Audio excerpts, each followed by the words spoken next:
Vasculitis would be a bone infection in a joint in that whole area. Yes.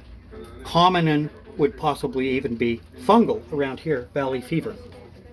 I ran a white blood cell count trying to see. This doesn't look real high like that. The other thing you can have where it's involving, usually would involve the one bone not crossing.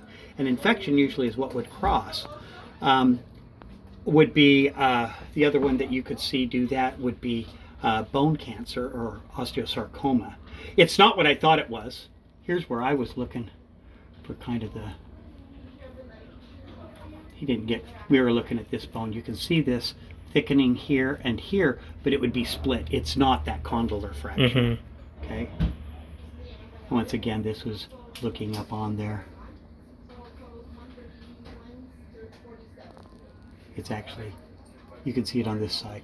Like if you look at this other one, you can see how that looks real smooth and this one doesn't. Yes. So we've got arthritis in there. Okay, so now, that limping is due to arthritis? Arthritis, but is this just an arthritic joint and he hurt it at one point and it's getting arthritic? What's funny here is you can see where that spurring is, like there was very likely a puncture and it was here and then it's crossed the joint over into here, but this one seems to be healing on it. The only way to know for sure if that's not cancer is on that area I told you it's real thickened up, is you take a biopsy of the bone right there.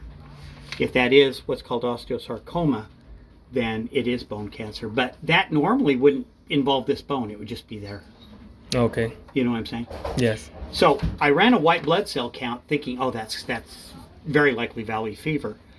We're at 7,800. That is not typical of valley fever. In the bone, it's usually 20, 30,000. Okay. We're not anemic. Our platelets look good, but that looks on the lower end. Even a bacterial infection would be lower. So it's pointing more towards just a severe arthritis in that joint. Oh, well. Yeah. For that Basically, what he looks like is remember my pit bull I told you that's all jacked up in a joint? He looks like him.